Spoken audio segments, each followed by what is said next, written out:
Never pick up hitchhikers on this road after midnight. It was a warning passed down for generations in my town. A cautionary tale whispered among truckers and late-night travelers. But on one cold, foggy night, I ignored that rule, and I regret it more than anything. I was driving home from a late shift at work, exhausted and barely keeping my eyes open. The road was desolate, swallowed in darkness, with only my headlights cutting through the dense fog. That's when I saw him. A man stood by the roadside, his face obscured by a hood, motionless except for the slight tilt of his head. I should have kept driving. I should have remembered the warnings. But something about him, the way he stood, the silence of the night, it made me slow down. As I pulled up, the man turned his head toward me. His face was pale, almost ghostly, but his eyes were what froze me. Dark, hollow, yet somehow full of knowing. Going far? I asked, forcing a casual tone.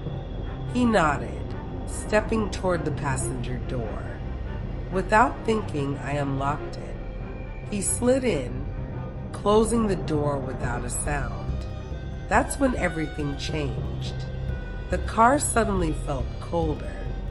Not the normal kind of cold, but the kind that seeped into your bones, the kind that made your breath come out in mist despite the heater being on full blast. I tried to shake it off. "Where are you headed?" I asked.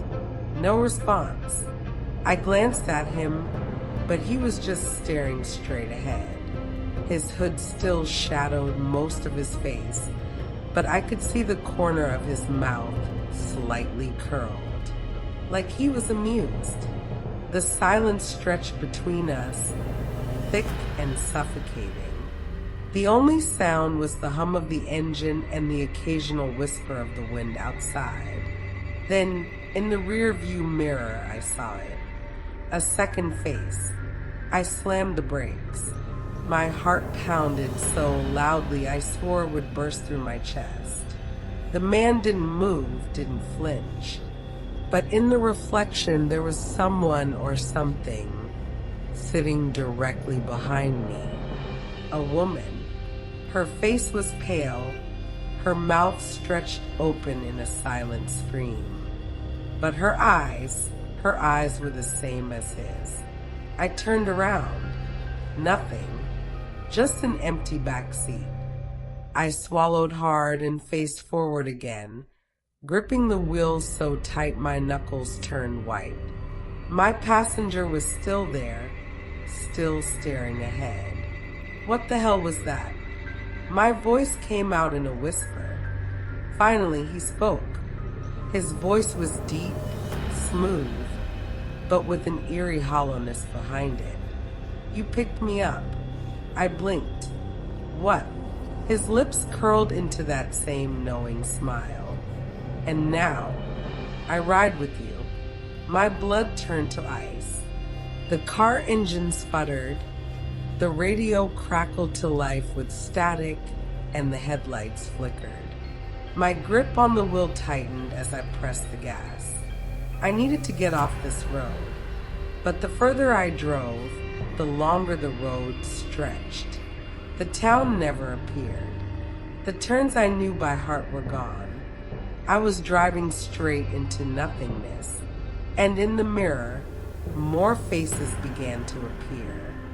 1, 2, 3, more and more, all sitting in my back seat, all silent, all staring. My breath came out in panic gasps. I slammed the brakes again, but the car didn't stop. The road kept going. The passengers multiplied. Their mouths hung open, their faces frozen in expressions of silent agony. Then, in the static of the radio, a voice whispered, "You should have kept driving." I don't know how long I drove. Hours? days, time blurred into an endless nightmare. I tried turning off the car. It wouldn't stop. I tried jumping out. The doors wouldn't open. The figures in my back seat kept growing in number. I could feel their breath on my neck. I could hear their whispers, fragments of words, echoes of lives long lost. Then I saw it. A sign by the road, barely visible in the fog. It read, "Welcome to your new home." I felt something shift beside me. The man was no longer wearing his hood. His face was clear now, and it was mine. I don't drive that road at night anymore. And if you ever find yourself on it, never pick up a hitchhiker. Because some passengers never leave. Some passengers are still waiting. Weeks passed, but the nightmares didn't stop. I started noticing strange things. Whispers in the dead of night. The feeling of eyes watching me even when I was alone. My car keys would go missing and turn up in places I hadn't been. One night, I heard footsteps outside my bedroom door. Slow, deliberate. I held my breath, gripping the blanket as I listened. The footsteps stopped right outside my room. Then a knock. Soft at first, then louder and louder. I stayed silent. I didn't move. My heart pounded in my chest. You picked me up. I never opened that door. But when I woke up the next morning, my car was running outside, the passenger door wide open, and the back seat was full. Then, the whisper came through the door.